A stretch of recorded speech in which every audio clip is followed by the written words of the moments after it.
Before we begin, two messages. When my company needed to develop a key mobile product, one that I was counting on as a new source of revenue, I knew exactly who to turn to. Macadamian. They delivered on time with incredible attention to detail, and I was able to get product into customers' hands faster than I ever thought possible. I've personally known them for 10 years, and they do make great products even better. Check them out at www.macadamian.com. Here's a riddle. How do you build native cross-platform mobile applications quickly without having to rewrite code and hire consultants at a huge cost? Titanium from Appcelerator. Called the easy button for mobile application development, it allows you to focus more on what's important, getting product out the door. Join the more than 1.5 million active developers who have created over 13,000 apps at www.appcelerator.com.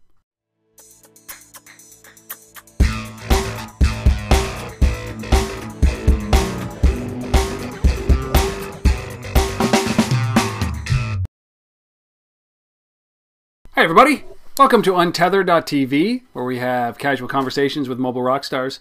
And enough with the New York and the US-based guys. I'm coming to you with a homegrown Canadian company based out of Vancouver, British Columbia, called Zite. And I'm going to paint a little picture for you because, I think everybody in the world has heard of news aggregating applications on the iPad. They make what otherwise would look like a crappy stream of content in an RSS feed or other types of feeds look beautiful, look elegant, and actually easy to read and group and consume. So that's what Zite does, and they do it with such a unique approach that I knew I had to get these guys on to talk about their business, to talk about how they're doing this, and to talk about the success that they've had. And the fact that they're Canadian makes me very proud, because as you know, I am Canadian as well. I can't hide it. So with me today is the founder and CEO, Ali Devar. Ali, man, thanks for coming on and doing this with me and sharing your story. Thanks very much for having me. Well, I was before the show, before we actually started recording, I was talking to Ali saying, I was doing my research on it, and their PR firm is based out of San Francisco. That's who I've been dealing with to get this lined up. And then it turns out that you're Vancouver based, basically, in Yale Town. Are you based? I mean, you're from Vancouver? No, we're I've spent most of my life here.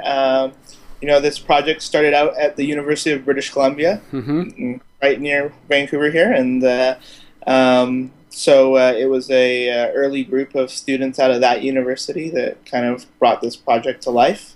And since we were born out of there, we stayed here. That's great. Well, and for those of you who haven't seen this, I mean, stop the video. Just go right now to Zite.com or do a search on your iPad for Zite. This is, I don't usually do this, but I don't know if you can, the problem with video here is that if you're watching this, you can understand, but if you're listening, you're not going to see this. But this is a stunning application.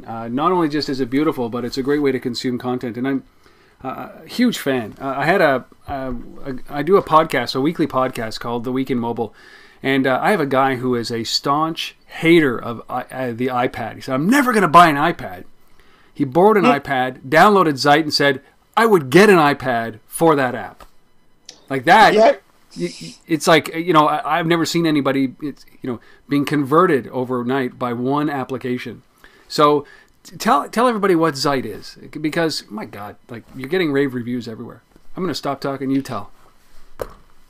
Yeah, well, Zite's a personalized magazine that actually learns automatically what you like, and it gets smarter as you use it. So as you select articles and things you pass by, it gets smarter as to what your tastes and interests are, and it gives you a better and better magazine over time. And it's all about that personalization.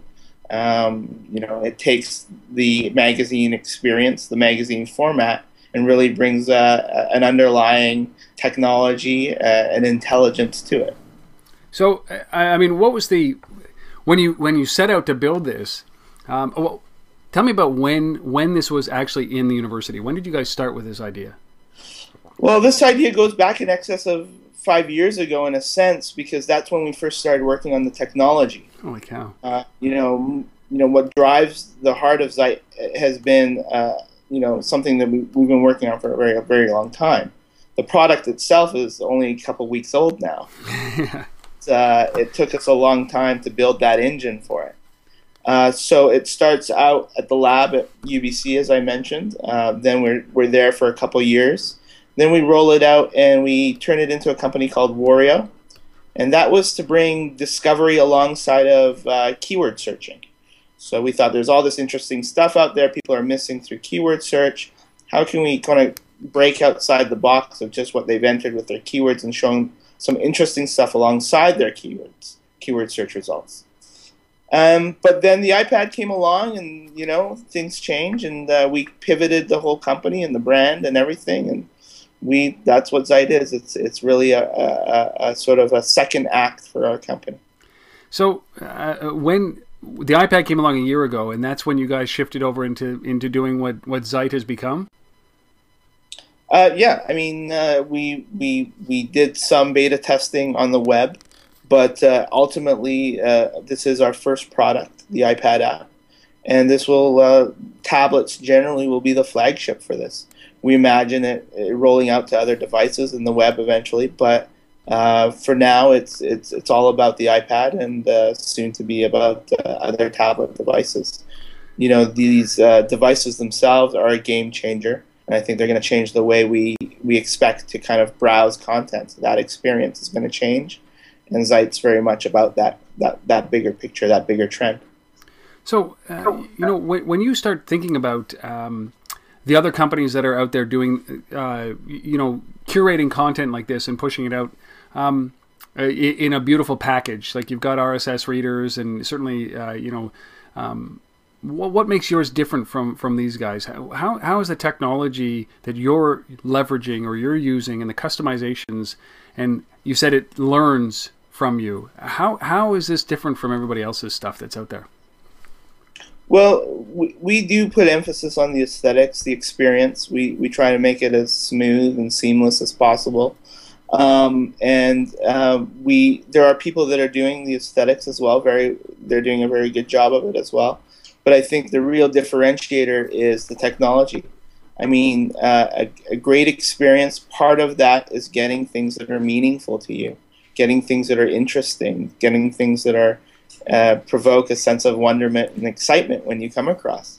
And so we've spent a lot of time not just thinking about that, not just building the technology, but thinking what kind of technology produces that and kind of situating for that experience. So the aesthetic layer is definitely part of it. It's an important part of it, but what you get when you go there is what we really focus in on. So there's some key things around, like, I mean, when you talk about customizing content and it learning content based on your input, is that an algorithm that you built a long time ago? Is that something that you looked at when you were starting in the iPad space, or talk about that. Talk about how that works. Well, personalization works in two ways. One, it works just by virtue of you using it naturally. So just what you're clicking on and what you're not looking at, and how much time you're spending on something. Do you go back to the same sources? If you're going to political blogs, are you a lefty or are you a righty? And what sort of skews do you like? Do you like newsy stuff, or do you like editorials? Yep. So personalization is about sussing out those kind of interesting things that make all of us unique, and of course it's a balance of that for all of us. It's a combination of all those things. The other way it personalizes is by you just expressing yourself. Yes, I like this, thumbing stuff up, thumbing stuff down. I want more from this author, I want more from this source, and the personalization learns from you and starts to bias your sections of your magazine towards those things you've told that you kind of want more of. So it's about that learning that happens, and we worked on that. In a sense, it's our technologies are very kind of Frankenstein, sort of patched together many pieces of technology working in conjunction with one another to make this possible. So it's something we've been working on since the beginning, because everything we've worked on generally is in one way or another implied in this product. So, and then Do you think that this was a product that was waiting for the right medium to come to life, and you found that in the tablet, or would this have survived elsewhere? You think if I don't know if this is too hard a question to answer.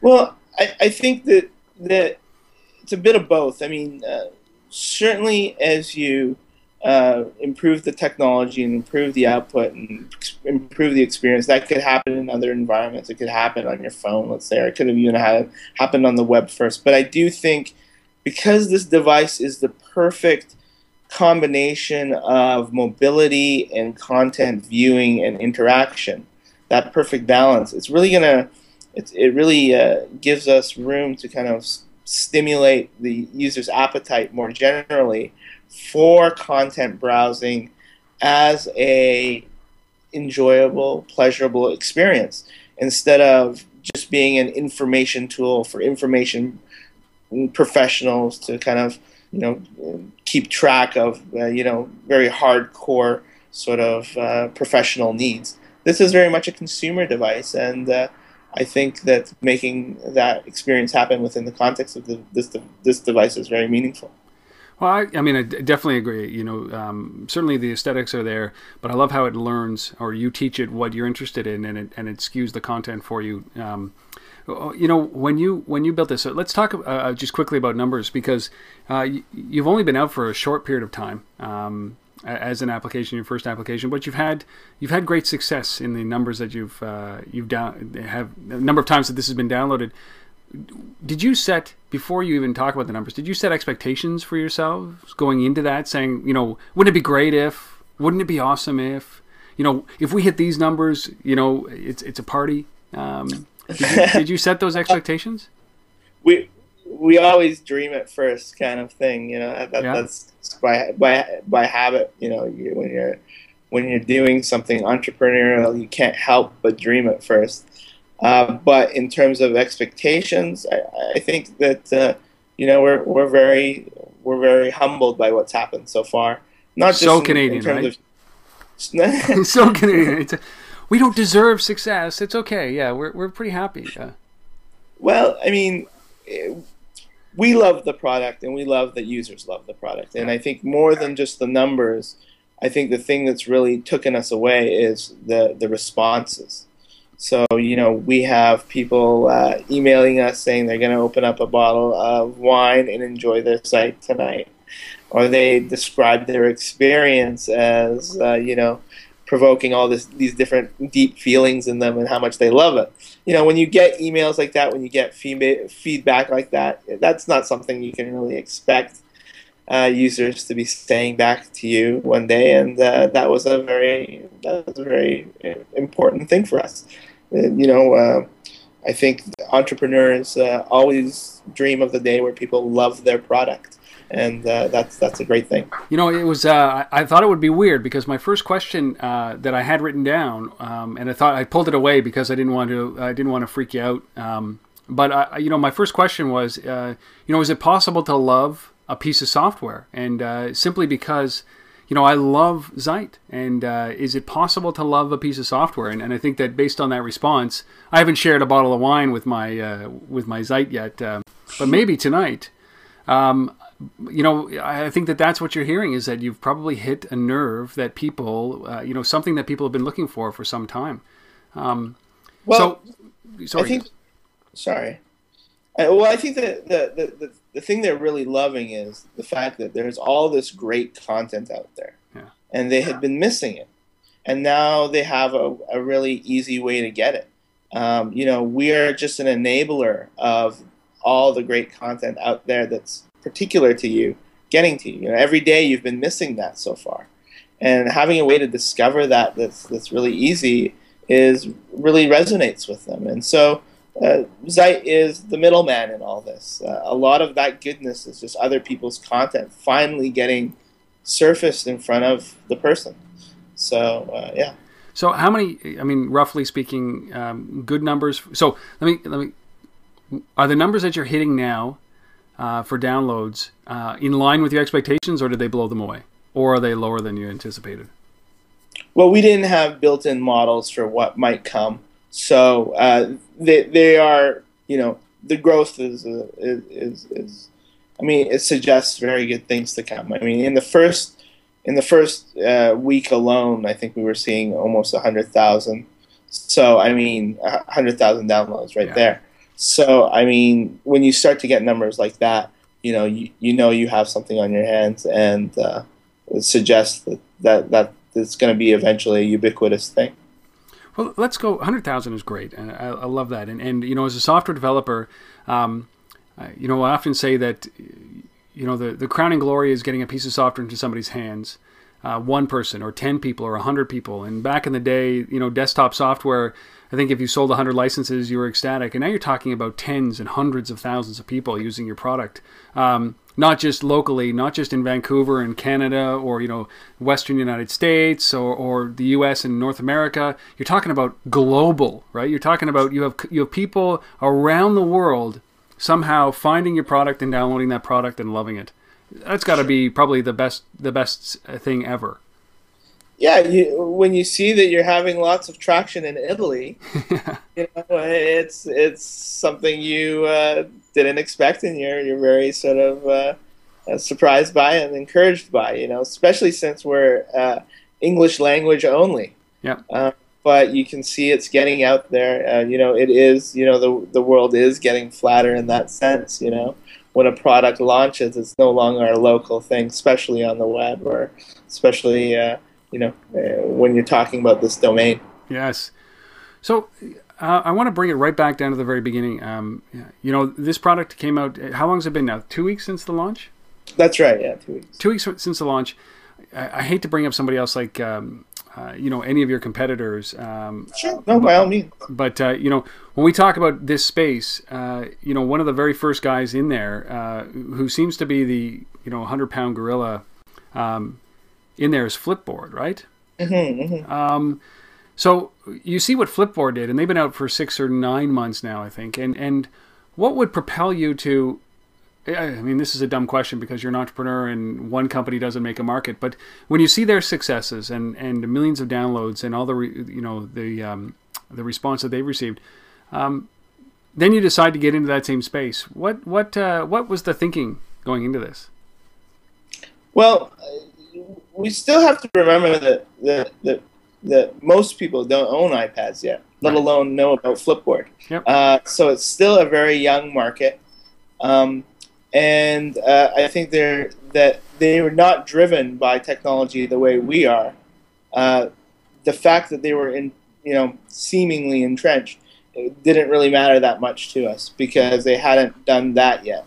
We had a big differentiator. I think you don't want to get into that with a big gorilla, as you say, unless you have something to say.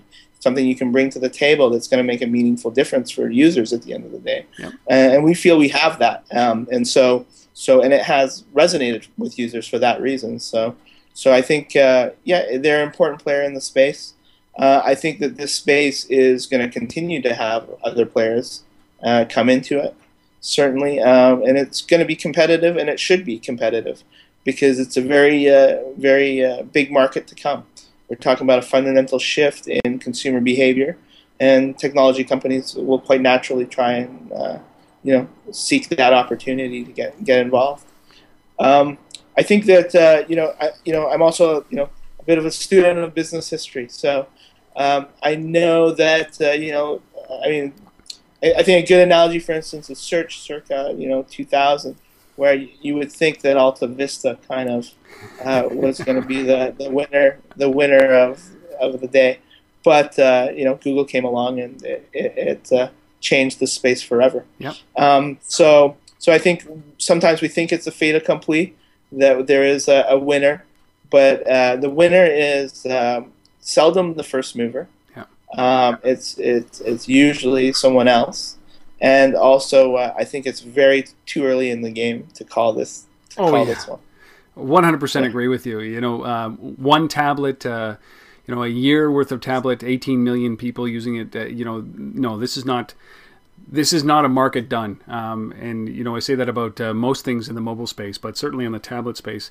And it was just more from when you see what they're doing, do you look and say, look, we're gonna find that hole that they're not approaching, and we're gonna exploit the things that they're not doing right, or do you just maintain your game and the rest will take care of itself?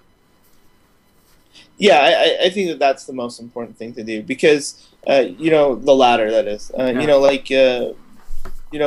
looking over your shoulder at the competition too much is more distractive than it is helpful. I think you want to pay attention, but at the same time, it's about what can you do in a creative way to kind of bring this forward. And looking back and looking at your competitor doesn't really help you think about bringing this forward. It only teaches you to copy the features that they've done or what have you. So if you go through Zite, there's nothing about it that's particularly Flipboard-esque at all. Yeah. There's the magazine layout, but really that's kind of all the newspaper online and so forth are starting to have that layout. But the way the pages transition, the way the navigation works, the way you start up the app, what it does with third-party services like Twitter and Google Reader, they're all very different. And we didn't come to those different conclusions by looking at them and thinking, what can we do that's different? We came to those conclusions because we have a different view of the problem. If you look at something like Flipboard, you put your Twitter in and you get your Twitter out. That is, you get a mirror of what it's producing there in a beautiful format that they have, and you have all sorts of functionality. But it really mirrors that same experience and that same information. We don't do that. We let you bring in your Twitter. The personalization learns from that, and then it gives you, filters your Twitter feed. And at the same time, it helps you discover things that you wouldn't otherwise get. So it's more about using Twitter to boost your personalization, to be a jump-off point for your magazine, rather than just mirror it over. And I figure if you want Twitter, Twitter's got an app, you can forget the Twitter. That's right. And quite often I don't want to see what my stream is saying in Twitter because it's a lot of junk sometimes. You want to be able to do that. So, when you think about what you're doing, do you have grand plans about how you're going to shape the publishing industry? Or do you think, listen, this is just a different way to consume content, a cleaner, more personalized way to consume content? I think the publishing industry itself is looking for what the new model for them will be inside this environment, and we're a piece of that for sure. Yeah. So we're trying to dialogue with them now in terms of how we can create a win-win for them and our users. And I think there's lots of room to do that, because as this model is changing, you're going to have people spending more time. This is a wonderful thing about it, because I'm a reader, and I love the fact that it's stimulating people to read and consume content this way. I think that their product has a whole new relevancy now. It's not just about what you're doing in the morning. And we have a lot of Zite users. We have, our servers are getting slammed late in the evenings because people are sitting in bed reading the news or reading an editorial on something they found interesting or what have you. And so they could really, if they position themselves right, I think they know they have a big opportunity here. And it's not easy to kind of change your business model, but they're revisiting that, I think. Well, and it's interesting. I mean, it's interesting because and I'll go out on a limb here and say that, I have on my device, on my iPad, I don't know. I'll check. I have Wired Magazine, Financial Times, Mobile Edition, Flipboard, New York Times, Wall Street Journal, the Ottawa Citizen, Rupert Murdoch's The Daily, Huffington Post's app, The Score, which is a Canadian sports channel, The Economist. I have, I have Project, which is Richard Branson's magazine. I have Zite. I have Pulse News. I have way. Then I have my media consumption, which is like Global Television app. I have the City TV app. I have CTV's app. I have my own streaming server. I have YouTube. Way too much content, right? And they're all individual silos. So, when I see an app come out, like a local newspaper, I say, don't build an app for Christ's sake, don't build another app with just your news. Take your news and put it into somebody else's app so you get better distribution. I don't know how you feel about that, but is that where you're seeing things work better, or do you see a time where the aggregators will win here? Well, I don't think it's it's not about us winning and them losing it. And I say that because there's so much about this dichotomy between aggregators and content producers. Yeah. This is a symbiotic thing between us and them. It's not a competitive one. Yep. But going back to what you're saying, really that's really you've put your finger right on the problem. I mean, what we're seeing now is really the bad experience of the web kind of reasserting itself on the iPad, which is I go back and forth between sites. I try and find what's interesting to me. It's exhausting. I get information overload. I give up. I finally pick one, and I forget about all the others. Yeah. So I end up missing most of what's out there. That's what I got to do because I got to get on with my day. And so, that bad experience is starting to shore up again on the iPad because you have these silos, as you describe them. You're going back and forth the same way you were going back and forth between sites. You're now going back and forth between apps. Mm-hmm. So I think that's why aggregators, or that model, provides a lot of value to users to avoid that back and forth. Now, does that mean you'll give up your favorite of the bunch, let's say The Economist or what have you? Not necessarily.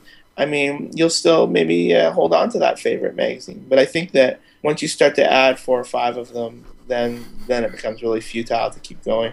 Well, yeah, that's where I'm at right now. I get because then you also do have your regular routine when it comes to the web as well. And oftentimes what I find is that a lot of the stories become repetitive, and those are the stories that are mainstream. It's a good way to gauge what's relevant in your business or not.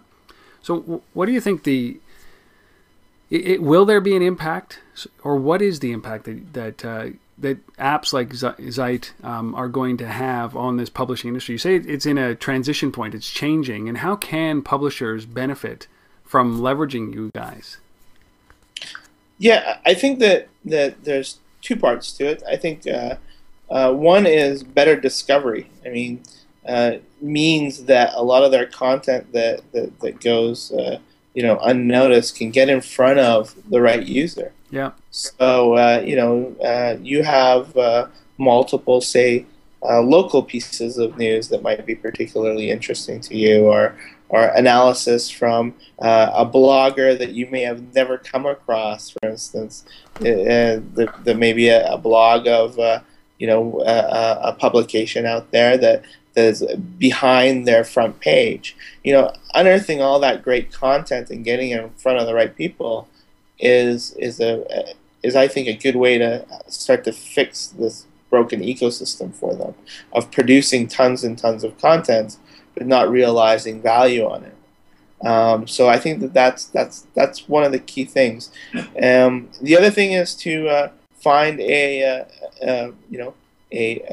monetization model, right, where you're really understanding, what is advertising in this context that's relevant to this user.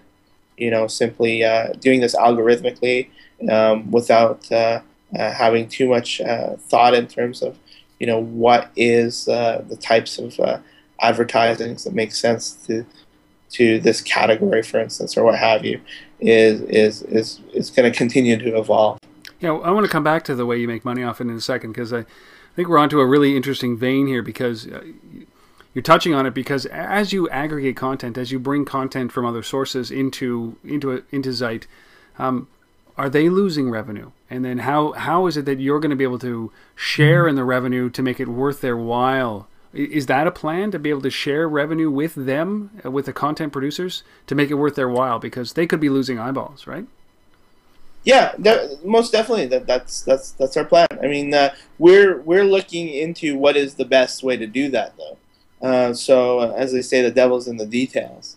The important thing is that we be able to provide them the monetization without breaking the user experience. Yeah.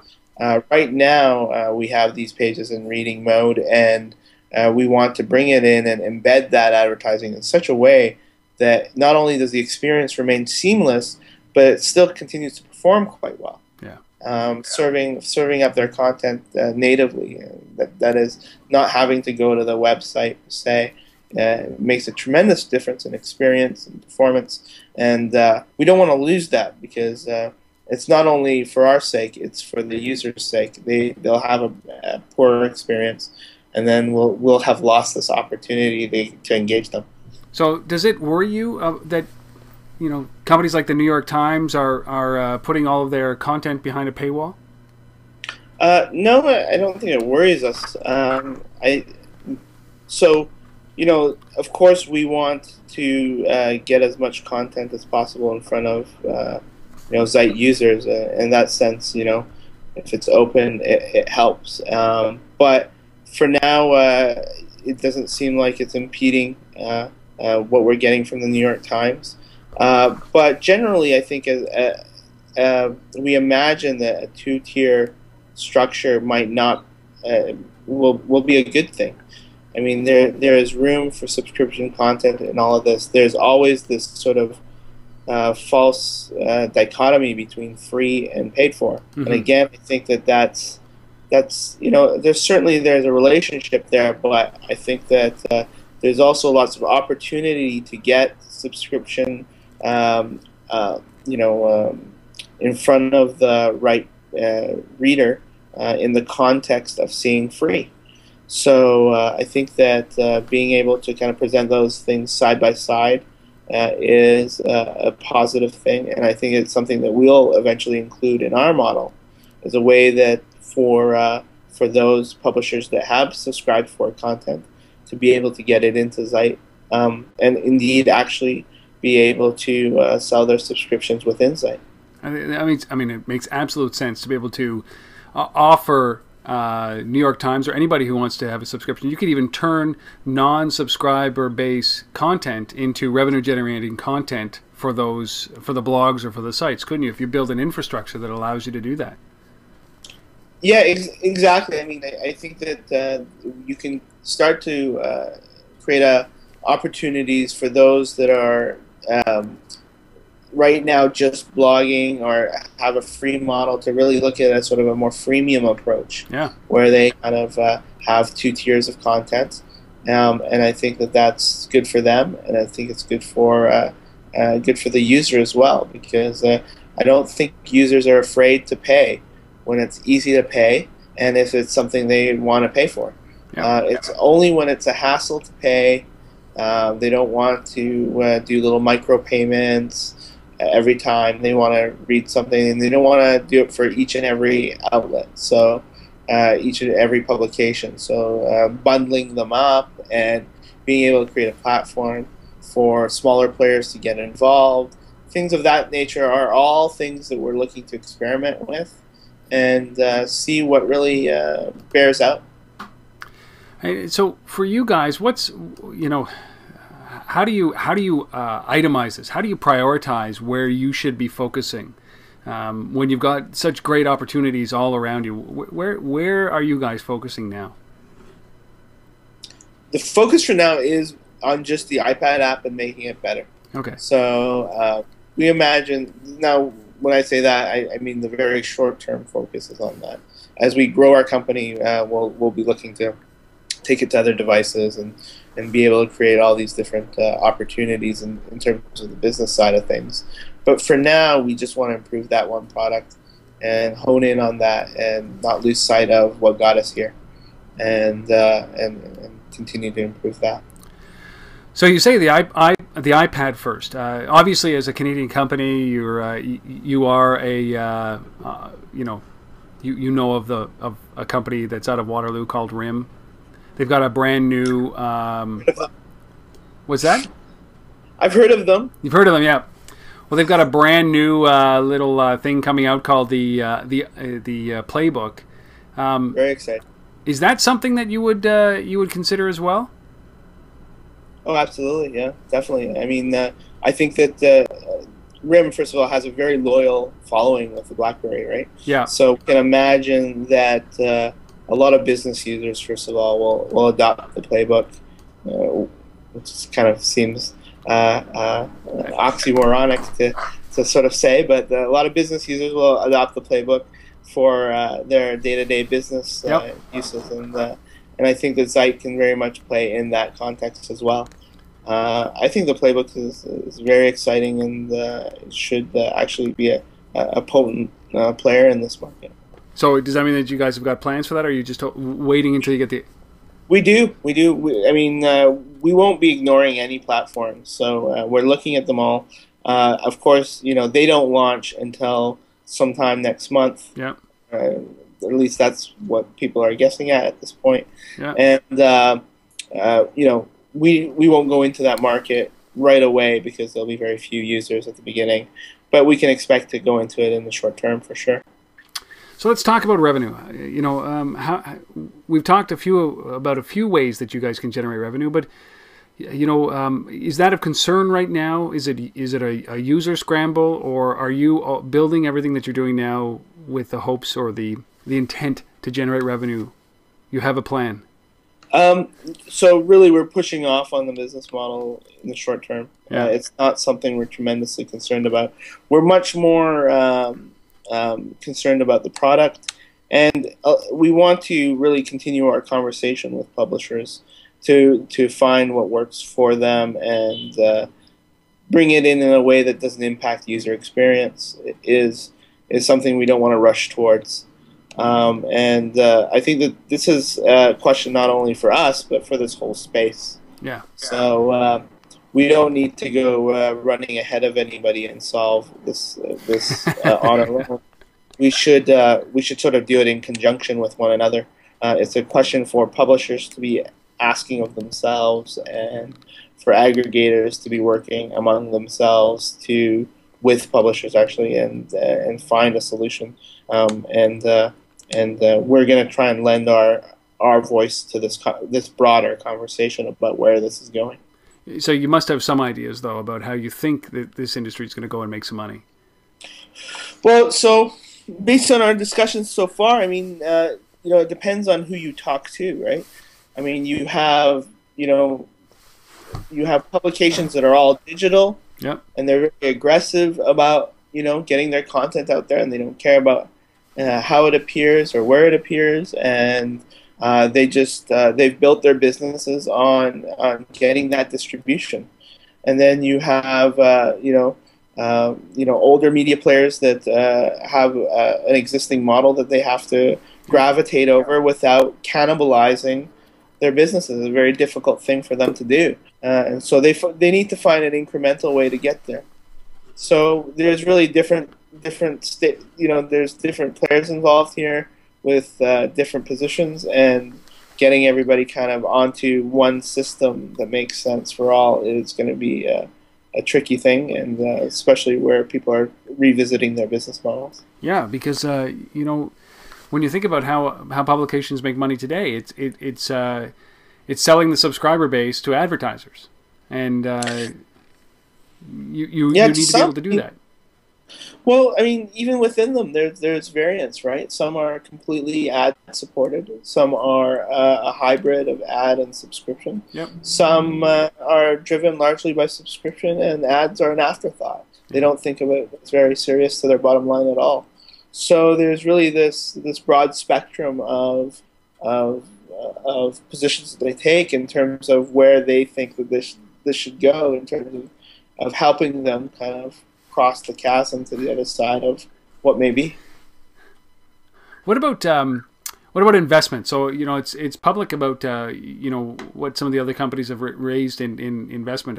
Have you guys closed rounds? Are you guys looking for money, or is that part of the plan? Yeah, we've just done an angel round so far, and we're just looking at our Series A venture round now.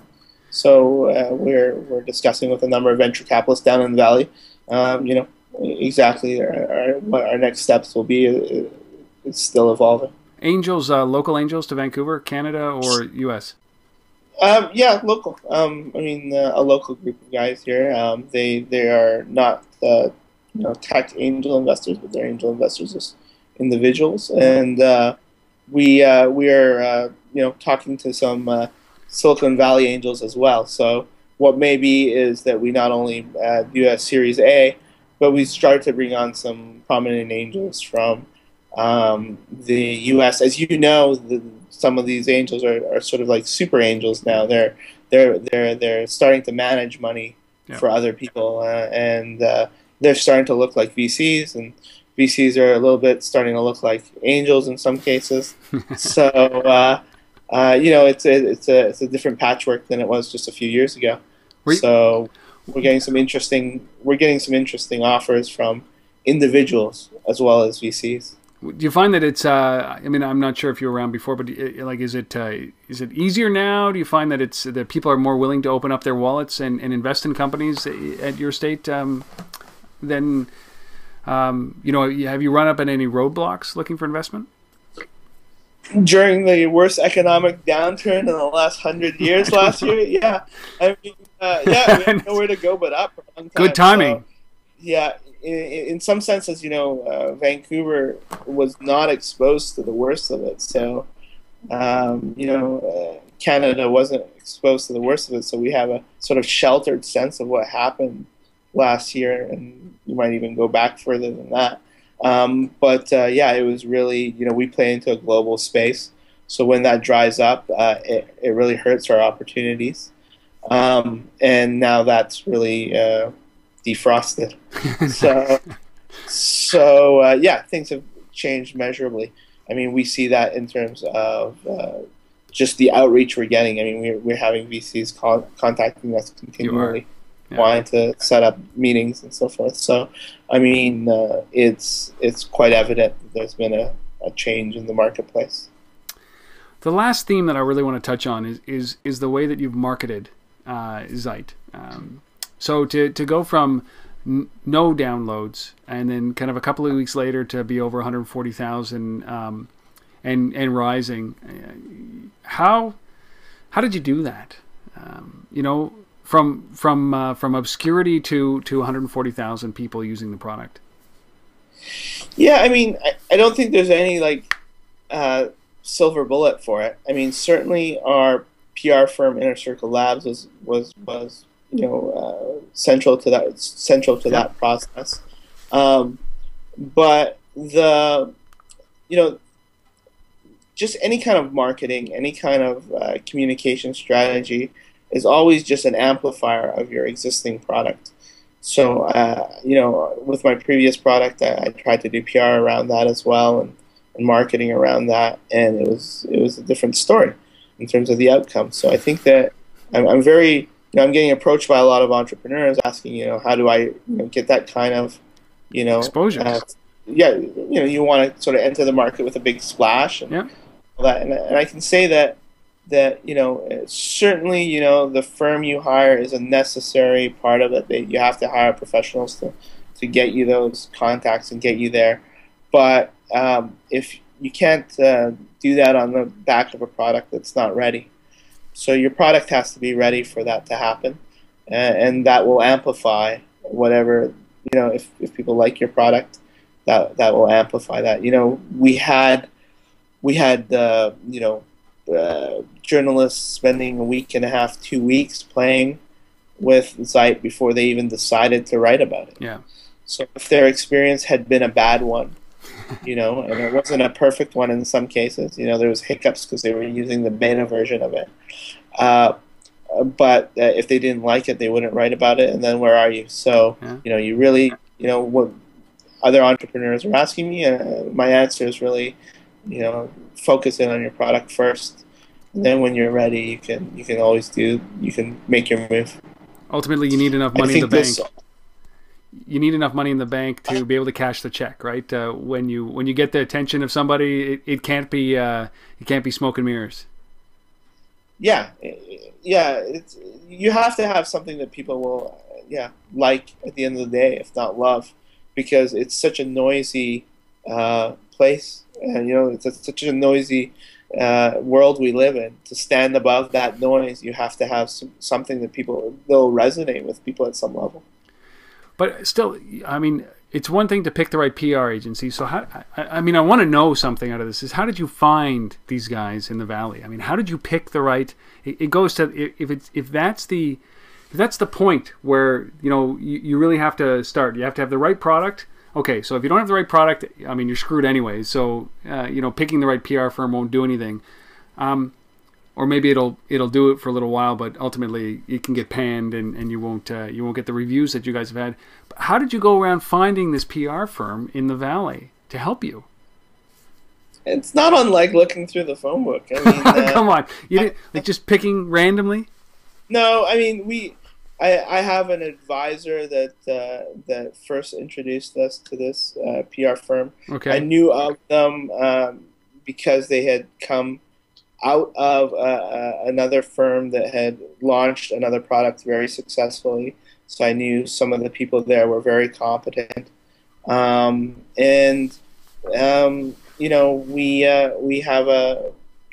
just got a good hit off them. They're just a smart bunch, and I think that you have to kind of. I don't think you should necessarily look at the first one you settle on. You have to feel that there's a relationship there, and these are people that we want to work with, and that's what we found with Inner Circle.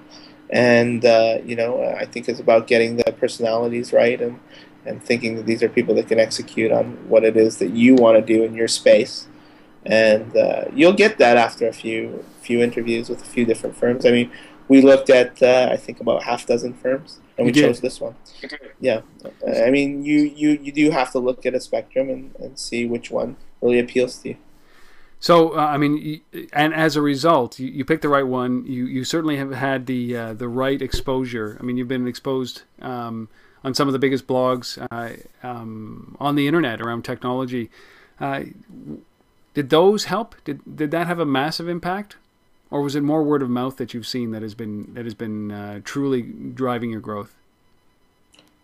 Yeah, initially it's driven by I can only speculate that it's driven by that big splash of a launch that we had. Yep. And then there's the follow-up coverage that comes with that. So, but we are seeing it evolve more organically since. So I think that initially it was driven in large part by the media, and we were in Wall Street Journal and USA Today and the print editions. That's got a very wide audience, and we were on ABC News and so forth, and so it got out to a lot of people right away. What about up in Canada? We've been on some Canadian radio programs. We haven't been in the major newspapers here as of yet, but we're talking to them, and I think that that's going well. Yeah, they'll probably get it from Associated Press feed in from the U.S. or from the USA Today and bring it up into to the local newspapers before you get into a Canadian paper, it would seem. Hey, I'm just saying. Well, you don't have to comment on that. Well, I mean, I think it's we chose we have a firm that's working down in the Valley. They have closer ties down there. Yeah. It's you're gonna get this outreach from a Canadian company and your Canadian media. You don't necessarily know what to make of it. Yeah. So we appreciate that we have to establish ourselves a little bit with some outlets, and they have to get a sense of who we are and then get comfortable with writing about us. I mean, our previous product, it took a lot of time to get in front of the Vancouver Sun, but when the Vancouver Sun did kind of take notice of us, they put us on the front page, gave us a big story, and that was a great thing for them to do for a startup. Yeah. So I don't begrudge them at all or anything. No, it's good. You just built a product that hopes to crush them. That's all. No, I'm just joking, Ali. I'm just joking.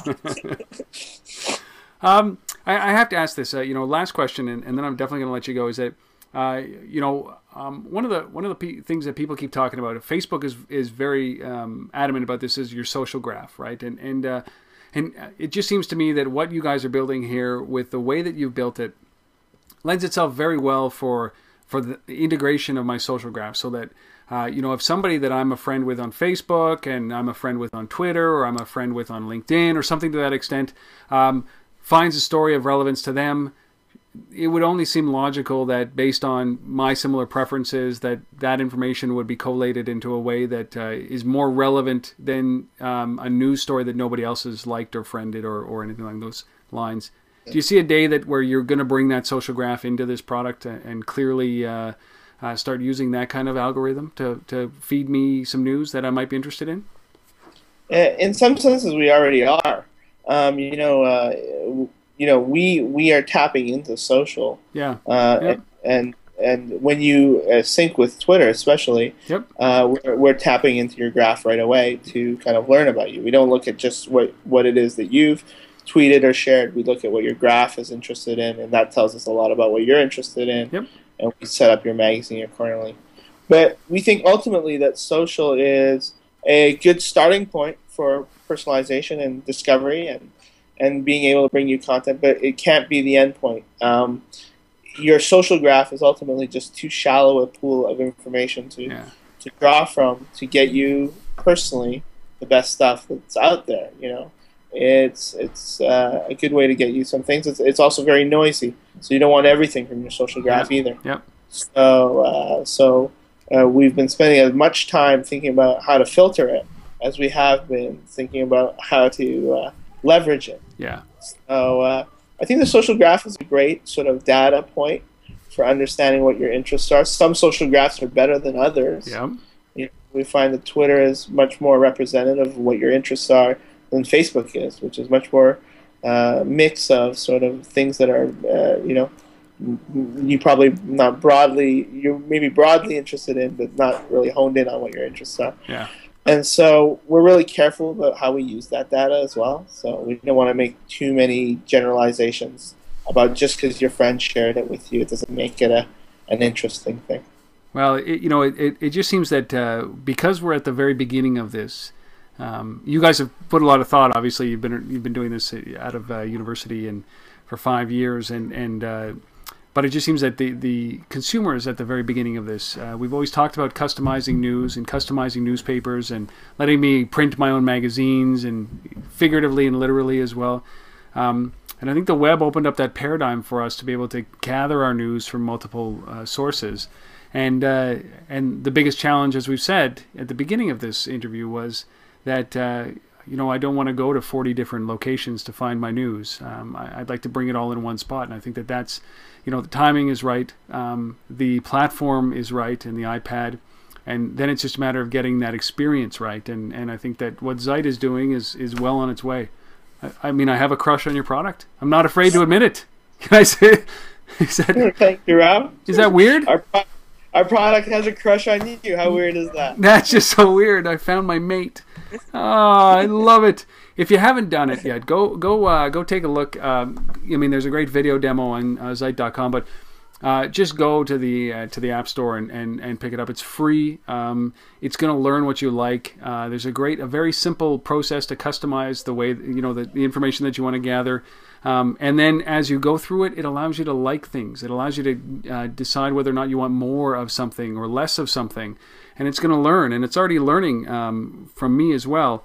And I just implore you to go and take a look at it. Not only because this is a Canadian firm based out of Vancouver, but also because it's a wonderful product. It's a beautiful product, and Ali, I really appreciate you coming on and sharing so candidly what you guys have been up to. Really appreciate your time. Thank you. Thanks for having us on. Thanks for your kind words about Zite. Exactly. I don't think this is an impartial interview, but I've been speaking with Ali Devar, who is the founder and CEO of Zite, Zite.com. And for you guys who are still here listening to this Love Fest or watching this Love Fest, I really appreciate you sticking around and participating in this. And if you have any feedback from this, the best thing you can do, don't get in touch with me. Just go and download Zite and give it the love that it clearly engenders in people. Thank you very much, everybody. We'll catch you later. This has been another session of Untether. Done. Thanks, Rob.